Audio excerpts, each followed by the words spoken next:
But I was busy thinking about boys.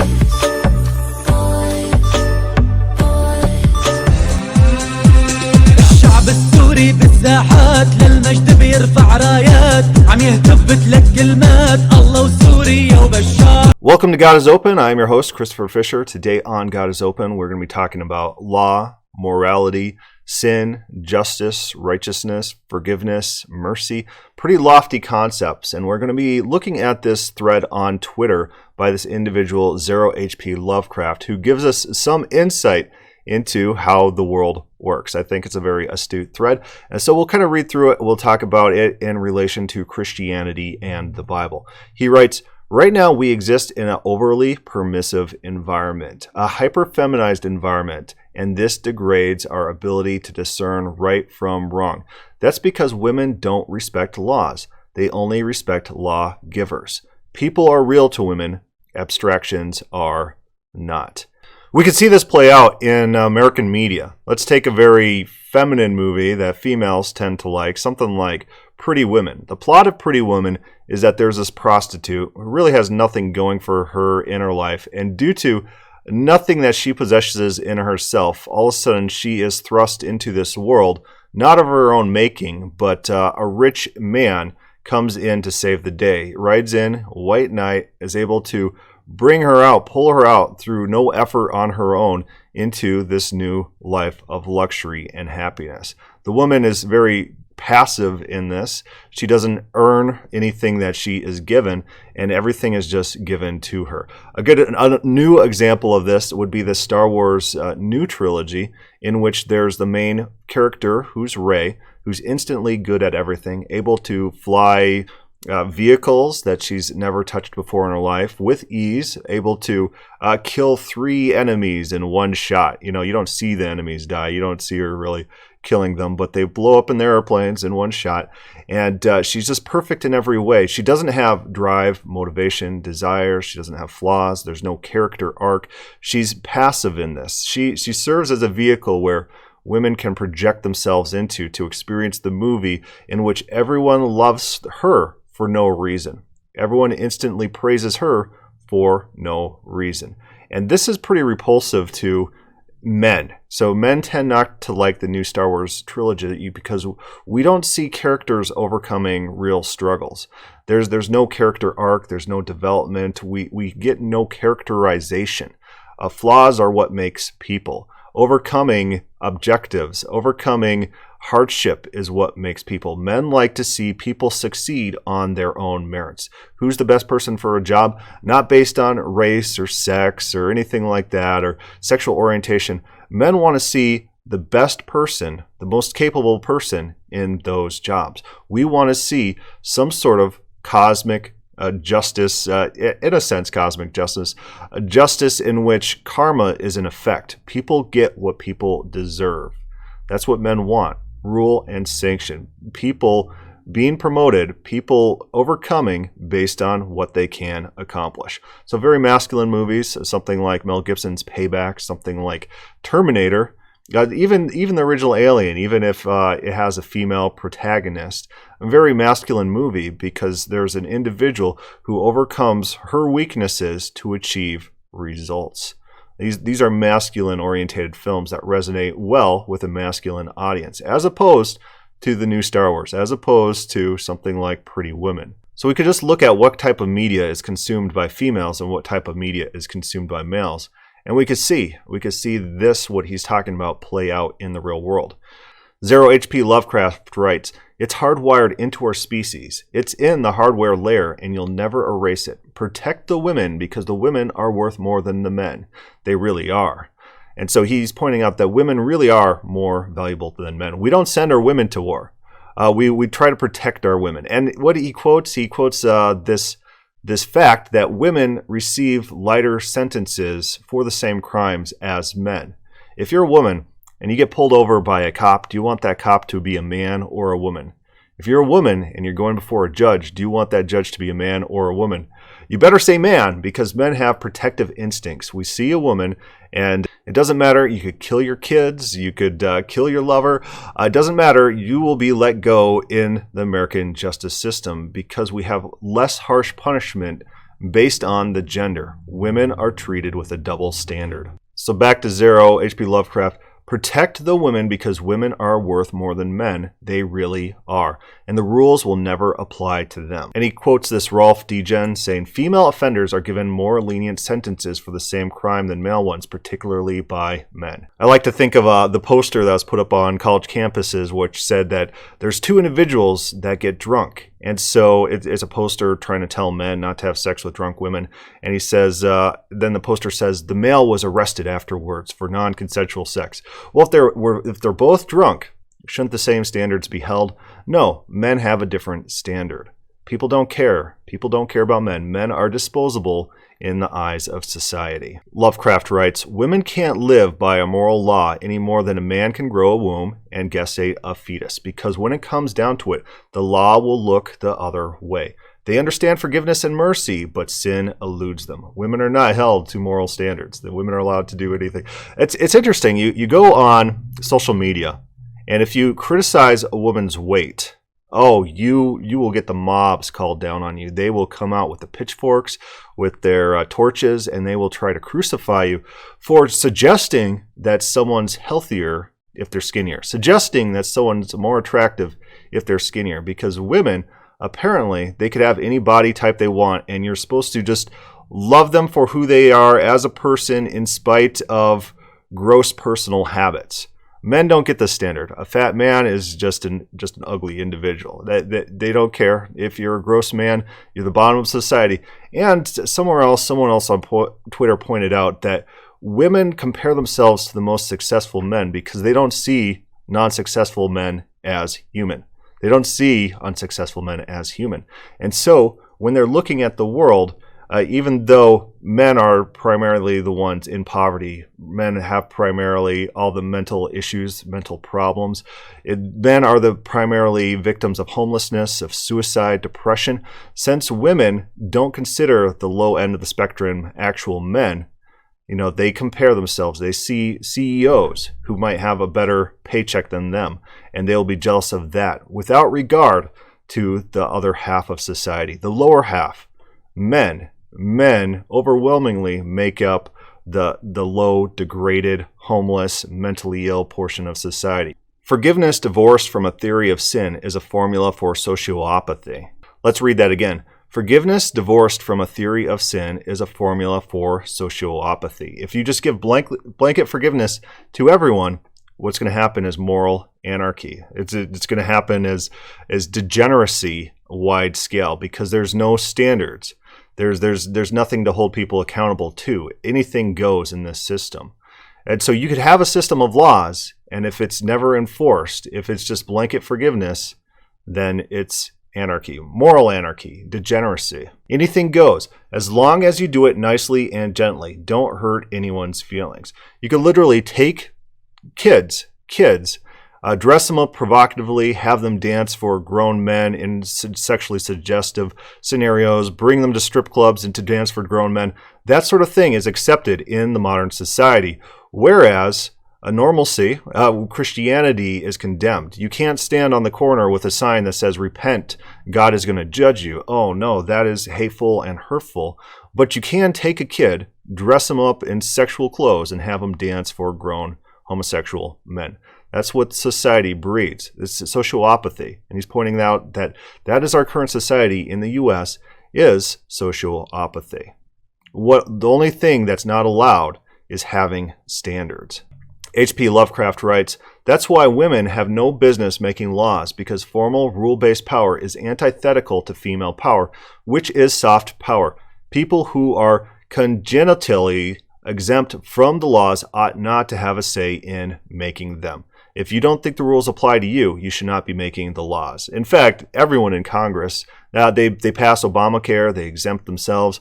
These people have no business making laws if they're exempt from the laws. The only people who should be making laws are people who have to follow the same standards.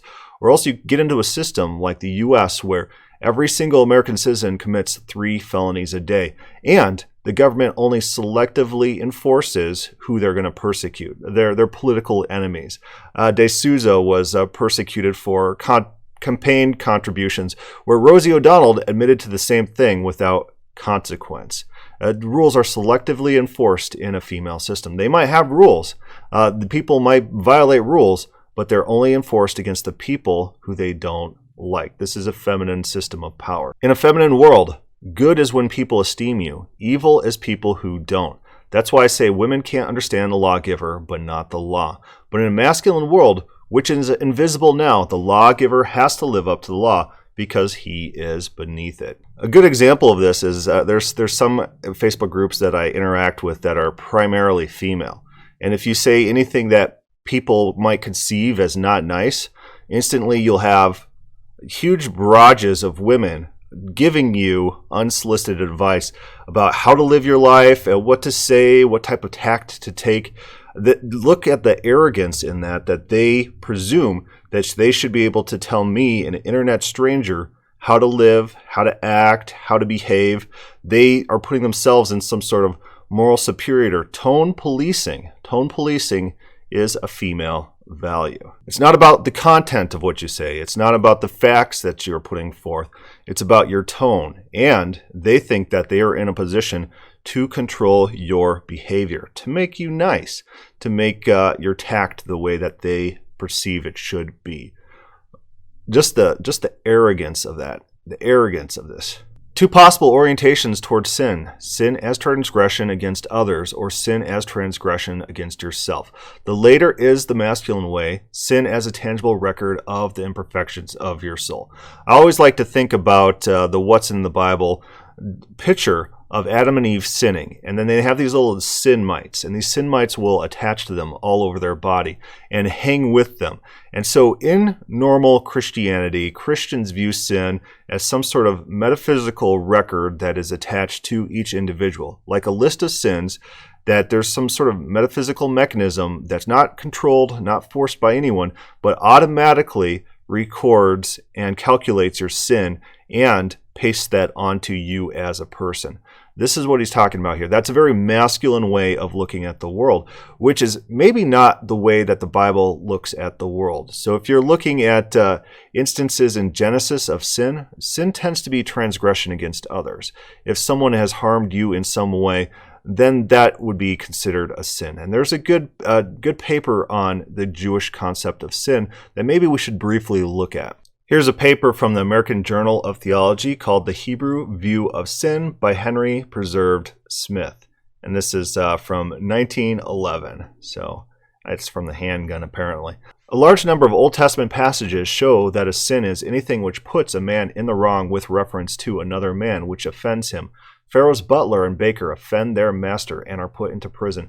Laban pursues Jacob and reminds him that he is able to do him an injury. Jacob expostulates, "What is my trespass?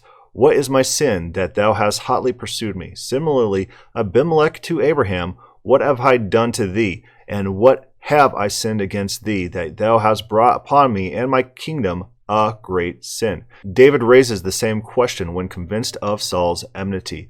Jephthah's argument with the Ammonites turns on the point of whether there has been actual injury, sin, to justify war. Judah will be a sinner against his father if he does not bring Benjamin back to him, and Bathsheba asserts that if Adonijah comes to the throne, she and Solomon will be sinners.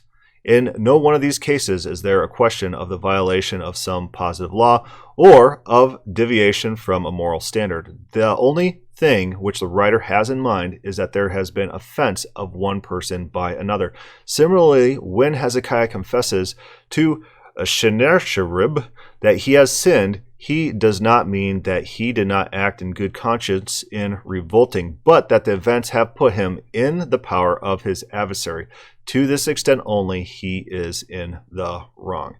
So in the Old Testament, this individual, this writer, doesn't affirm that this is the biblical standard for all time. He admits that the standard does change. But in the early books of the Bible, sin is anything which puts you in wrong with respect to someone else. So this is a very feminine concept of sin that we see in early Genesis, up through the Kings, through Judges.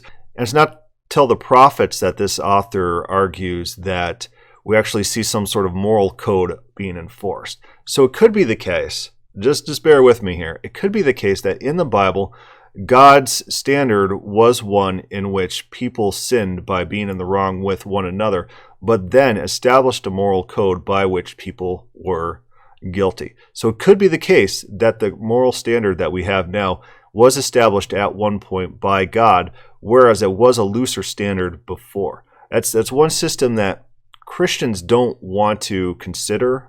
Christians tend to like the masculine concepts of sin, as this Lovecraft guy argues, that the masculine concept of sin is that there's a moral code, and this moral code is absolute, eternal, for all of time.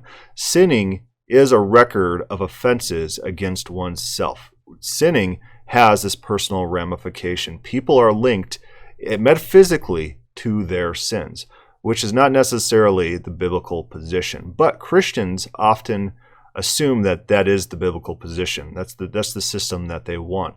That there's this metaphysical list of laws, and when you violate one of those laws, there's a metaphysical record that's attached to your person that grows along with as you age, rather than something that's been established at one point in time by God. Maybe a book of life. There's a book of life. There's a book of remembrance. There's books, the heavenly books, divine recordings throughout the Bible. And some of them are your past deeds. There's probably books about your sin. And so if that is the case, then it's not a metaphysical record, but it is some sort of established record, individual offenses, which then can perhaps, as the Bible writes, be blotted out. Maybe your sins can be blotted out. They can't in a metaphysical system. In a metaphysical system, there's some sort of hard and fast law that attaches them to you for all of eternity, and they might be mitigated by some sort of other metaphysical event. But they don't get blotted out of record or memory, as the Bible often describes our sins. So reading this tweet again, 2 possible orientations towards sin. Sin as transgression against others, or sin as transgression against yourself. The later is a masculine way. Sin as a tangible record of the imperfections of your soul. So it's not clear that the biblical way is the masculine way. You got elements of both throughout the Bible. Sin as a list of faults that you do against a moral code, and sin as putting yourself in the wrong with regards to others.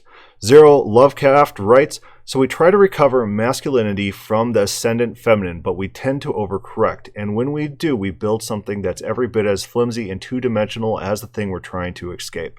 This is a pretty good point. Nobody wants to live in a world that's wholly masculine, which cause and consequence always happens, which there's always rule and sanction without any tolerance, because that world is tyrannical. When my kids are fighting, I'll go down and I'll query the situation. Maybe one hit the other. I'll say, I won't just outright punish the individual who punched or the individual who's crying or anything like that. You'll ask what happened. You'll figure out the circumstances, and then you'll figure out a punishment, or if you're going to do anything per circumstances. Sometimes it's a good idea just to let kids fight it out, so then they can learn their strengths, their weaknesses, what they're willing to aggravate. If you have 20 pounds less than a kid you're trying to aggravate, it's probably not a good to aggravate them. And if adults are stepping in, you're probably not going to learn that lesson.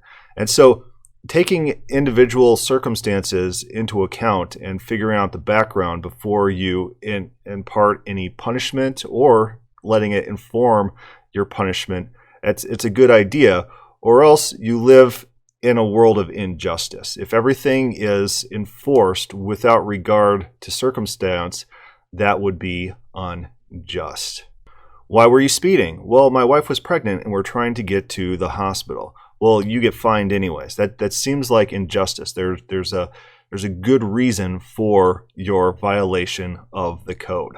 If the overfeminine fails to enforce boundaries, leaving the soul disordered, then the overmasculine creates too rigid boundaries, leaving the soul stifled.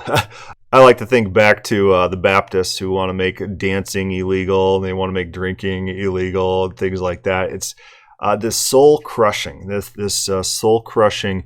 They don't allow people artistic freedom to live and to have fun. Anything that's seen as pleasurable is to be denied. This sort of weird cultural thing where we can't live and be happy with life. We must live their terrible lives that they want to enforce on everyone. And so we don't want to live in those worlds. We want freedom. We want individual expression. We want to be people, be free to innovate, love, live, laugh. We don't want tyranny. He writes, in our endless musical chairs of ideology, we declare some act a mortal sin and then become insufferable scolds.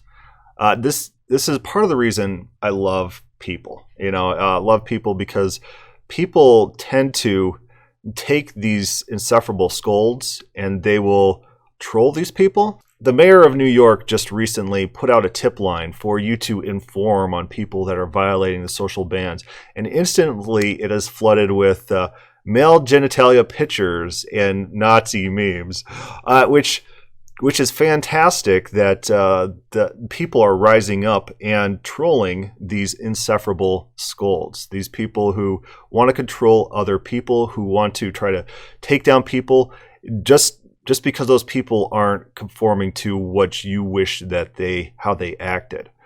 And so some bright spots in this whole coronavirus pandemic. Think about the internet. If you use the wrong word one time in your life, you will be hounded for the rest of your life. People will pull up your old works and tweets and try to destroy your life based on something you said. But remember, in a feminine society, that only goes one way. And so you could be maybe the Prime Minister of Canada or a Democratic governor of like one of these East Coast states and literally have worn blackface, walked around pretending to be a black man in blackface, and nothing bad will happen to you. But if you're Megyn Kelly, who's seen as a right-leaning individual, if you just suggest that it was okay back in the day and it didn't have racial connotations or anything like that, then you will be destroyed. Your life will be destroyed. Double standards, because we live in this feminine world where the only offense is having any moral standards.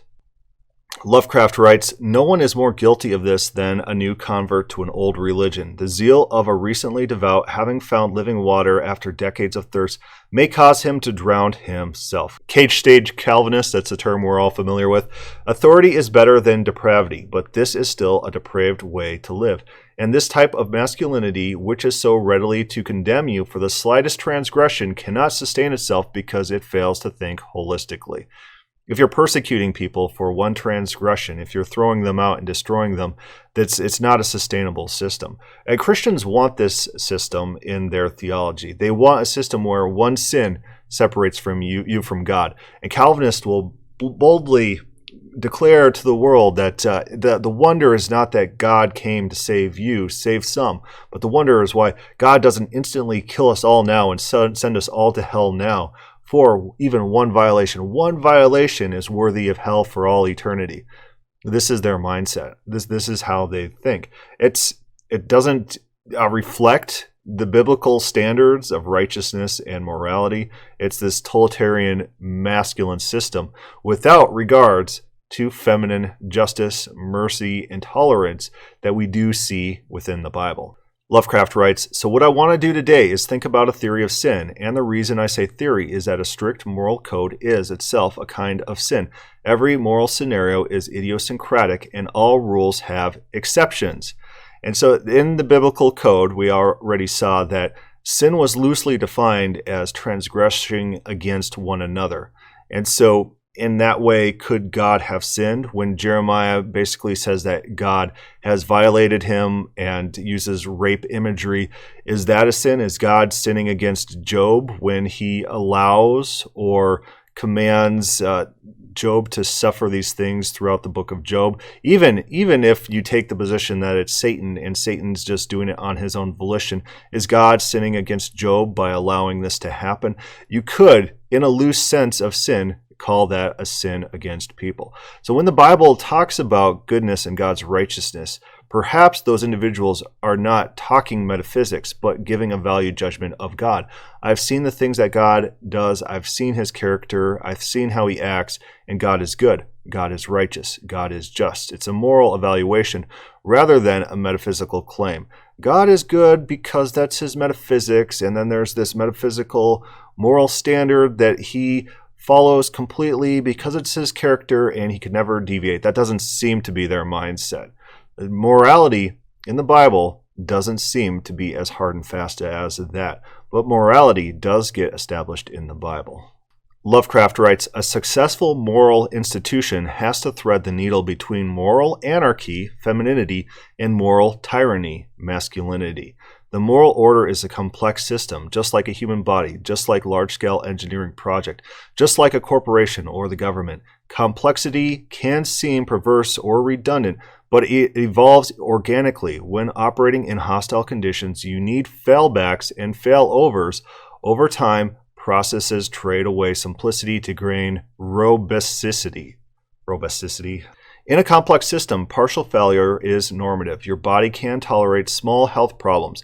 A business can be profitable with some problem employees or pathological processes. The hallmark of a complex system is the ability to operate successfully in a partially degraded state. Sometimes these corporations, I've been following this Comicsgate stuff. Sometimes these corporations just have so much money that they could put out all their ideology, preachy comic books that don't sell. No one's buying this stuff, but they just keep pumping money into that. But as soon as times get tough, these things have to go away. Things that are unprofitable have to be cut from the system, and they have to turn back to the customer and start focusing on the customer.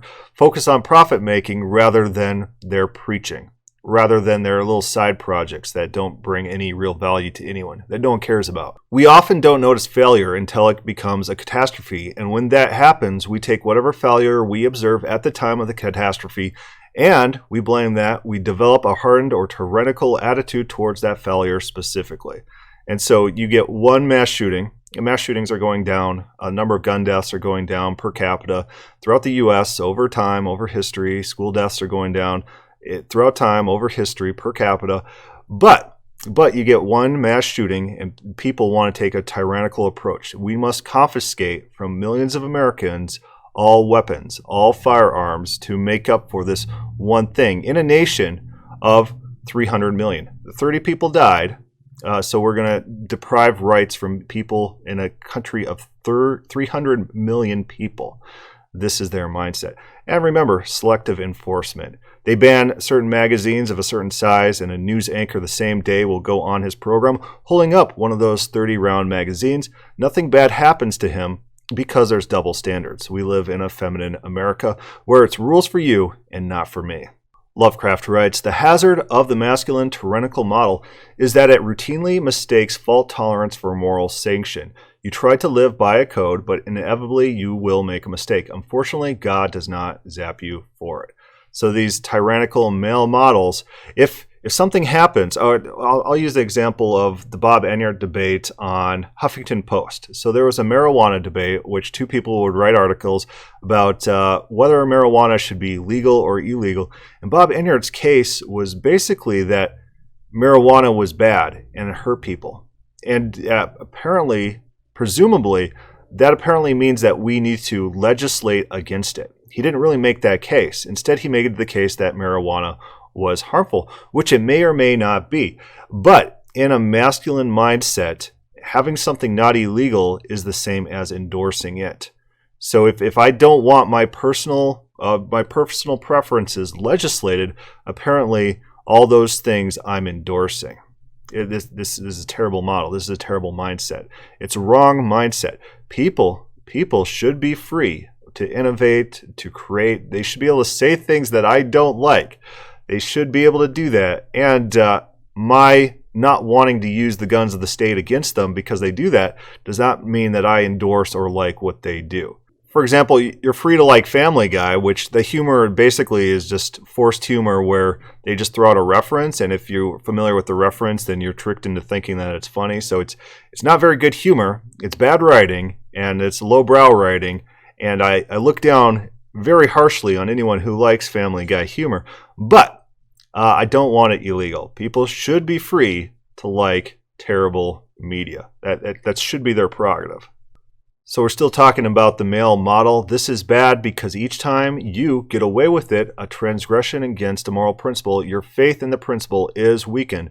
If there are too many safety nets, this creates a moral illusion that sin does not exist. If there's never any consequences to your bad acts, you get a mental state that the sin does not exist. We see this in murderers. People start killing people, then they step it up, and pretty soon life is nothing to them. If there's no consequences for your bad act, you start acting as if those acts don't exist. We could take Jeffrey Epstein and his whole child exploitation cult, where people they slowly get ingrained into these activities. They take small little steps, and when those steps don't have any real consequences, they don't have any legal or moral consequences, they step up to the next level, and pretty soon you're involved with a child sex trafficking cult because there's no consequences to your further acts. You get sucked into these systems. We have social antibodies to protect us against tyranny, but we have nothing to protect us against permissiveness. We mistake all authority for tyranny, but we aren't wise enough to instinctively mistrust freedom.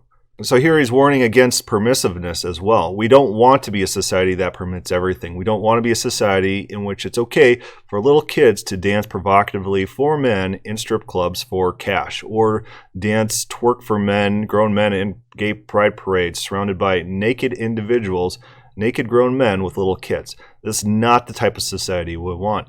Overly permissiveness will lead to social and moral decay. It will lead to destruction of society. Zero Lovecraft writes, "You will often find that the damage caused by a single mistake is not even visible. Many errors are latent, and their severity only becomes clear at the moment of crisis." This is very much true for systems, because systems are complex.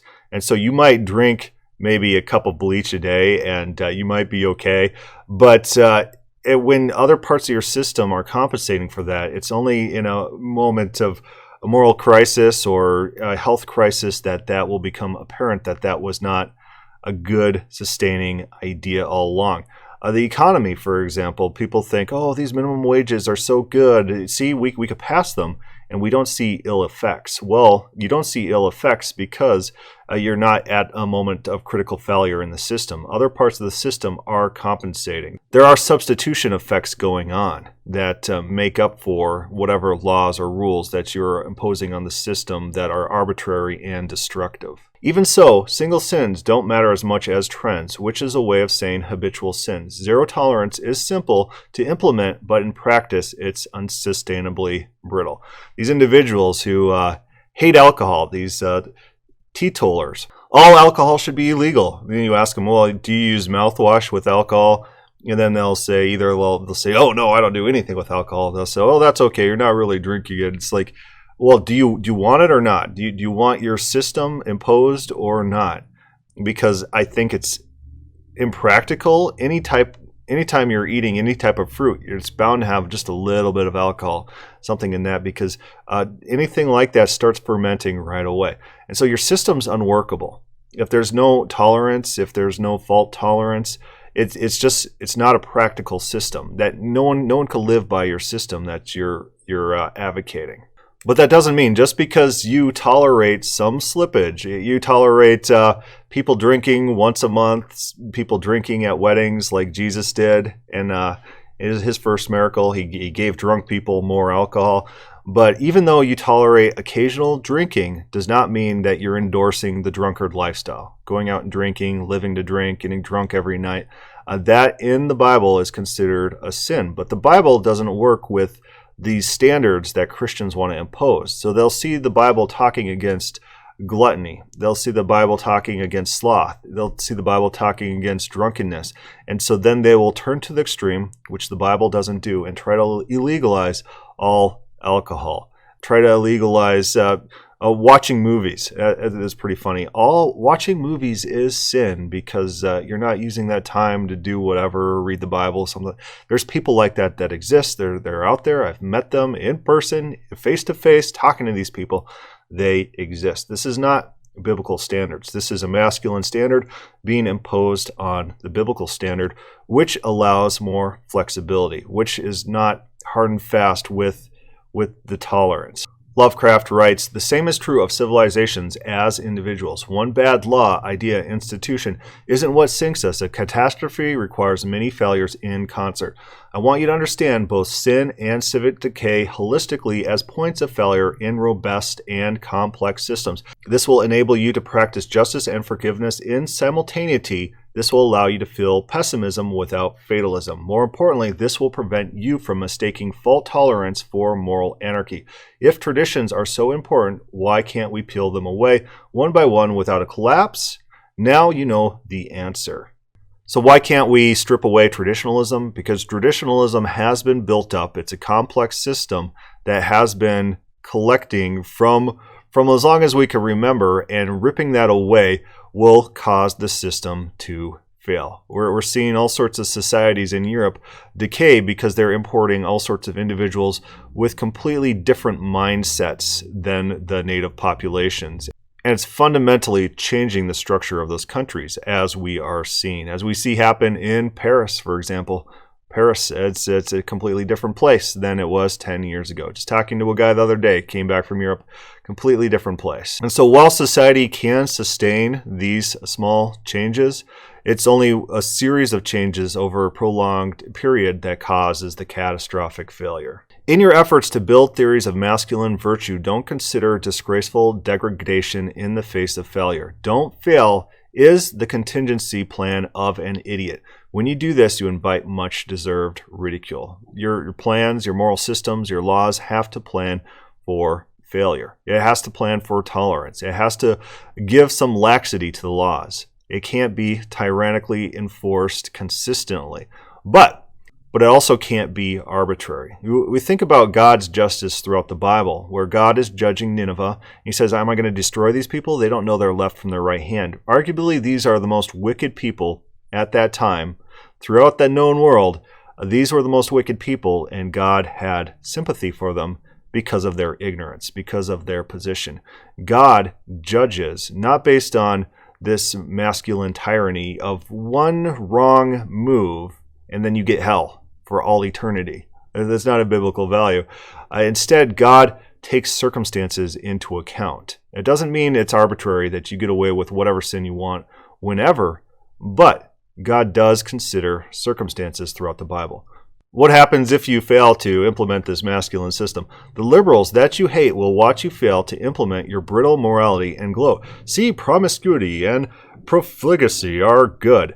This is literally what happens. So I was writing for the college newspaper. I was in this newspaper meeting, and there's a pro-abortionist person that I was sitting across from, and we're talking about, I'm trying to argue abortion should definitely be illegal. It should be illegal to murder people. It should be illegal to murder innocent people. And he said, that won't stop all abortions, because he thought in his head, in his mind, that my system doesn't account for people subverting the law. Which it absolutely did, and so I pointed out it will at the margin. It's not like making something illegal, people are going to do more of it. Some people will be dissuaded from killing their kids if abortion is illegal. And he really didn't have a response for that. He just wanted to say that if there were any faults or failures in the system that I want to impose, then my system is invalid, which is not the case. Law is influence at the margin. It will. People act rationally at the margin. And if you create an incentive, that incentive will affect people at the margin. These types are common. First, they learn a few sympathetic signals and then undermine you with reasonable positions. The only sin under liberalism is having a moral code. The only sin is being a man, and it makes the same rotten argument over and over. You sinned and nothing bad happened, right? Your moral code is the problem. Yeah, in liberalism, the only sin is being a man and having a moral code. Who's the sinner? Not the person who takes the kid who's a preteen and has him dance for other men for money in provocative outfits in a homosexual strip club. And those aren't the evil people. The evil people is the Christian right outside with a sign saying, God will judge you for sin. The only sin in liberalism is being a man and having a moral code. So turning back to the Bible, let's turn to the early books of the Bible, and sin seems to be an offense against individuals. And it seems to be because God has aligned himself with Israel. He's aligned himself with the widow, the orphan, the stranger, that offenses against those individuals are offenses against God. From the paper, The Hebrew View of Sin, we read, "The sins of the people were not violations of some published code of morality. No such code is appealed to. They consist in trespass upon the rights of the widow, the orphan, and the client, who were recognized by Yahweh as under his care." So morality was tribal. You're affiliated with a tribe, a people group. You're affiliated with a sovereign, and individual trespasses against people in those individuals was a transgress against all. Sin was relational. Sin was against the person and not against a moral code, is what this guy's arguing. He's not arguing that this is the system throughout the Bible. He writes, "It is sometimes said that the wrath of Yahweh is roused only by those offenses which break the covenant between him and his people. But there is no evidence that these sins of which the prophet speaks were regarded as breaches of covenant. All that is assumed is that the rights of those who cannot protect themselves are cared for by God. God is the advocate for the underdogs. God is the advocate for the underclass. So violating them is violating God because of his affiliation with them. Even the rights of the foreigners are thus protective. Joseph would sin against God if he trespassed upon the marital rights of his master. The men of Sodom were sinners against Yahweh in that they violated the common sense of decency as well as the rights of hospitality. Damascus, Edom, and Moab are denounced because they have outraged humanity by their cruelty.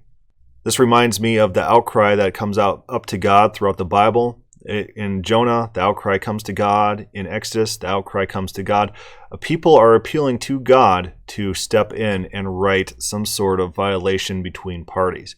He is the arbiter, and he's going to step in and right that wrong. Up to this point, we have no reason to suppose that the Old Testament writers conceive sin as apostasy from God or transgression of his law. It's interesting throughout the Bible that it's not a sin for foreigners to worship other gods, but it is a sin for Israel, who had a covenant relationship with Yahweh, to break off to other gods. We don't see wars of jihad. We don't see wars of religion. We don't see crusades to convert the heathen. Instead, we find if there is wars, it's based on moral grounds, that people are violating their children, they're killing their children, they are doing weird sexual acts, and for those reasons, war is acceptable against those people. Sin is anything which offends a person, and God is prominent in the thought of the writers because he is the most powerful person whom one is in danger of offending. It is clear, however, that at some point in history, the idea that sin is transgression of divine command comes in. It is probable that this view became predominant only after the establishment of the monarchy. And it is probable that the case law preceded a code or body of statutes. And so before Israel, they operated off a system of judges. Wrongs were righted by individual tribesmen against each other. Different clans had different affiliations, and a violation of one person of your clan by a different clan was cause for interclanal warfare. There's retribution. So for example, when the Levites' concubine was cut up by the tribe of Benjamin, various other tribes banded together to right that wrong, to punish Benjamin collectively for this transgression against others. And so you see morality more as a collective punishment against violations of each other, rather than violation of an established moral law. So what have we talked about and learned about today? We learned about masculine tyranny and women permissivity, in which men want sanction, and they want law and sanction, and women want individually based, personal-based justice, where it doesn't matter if you've actually violated rules or not. You just care about the person above all else. And both models at the extreme turn into social dystopias. They turn into tyrannies. They turn into current American jurisprudence is a very good example of a hyper-feminized society in which laws are selectively enforced against those in society deemed to be thought criminals, deemed not to have the right opinions. This is not the system that we want to live in. We need some structure, but the structure can't not allow slippage. The justice has to allow some mercy in some circumstances. And the American jury system was supposed to do it with jury nullification. The Texas dad who took the guy who was abusing his daughter and he killed that guy, and the jury let him off, even though the guy was definitely guilty. That's how the system is supposed to work. It's supposed to allow slippage against the established law with a mercy mindset. It's not supposed to enforce tyrannical laws against individuals. It's supposed to allow some slippage, and that is a good system in which laws are enforced, laws are respected, but individual circumstances are also considered.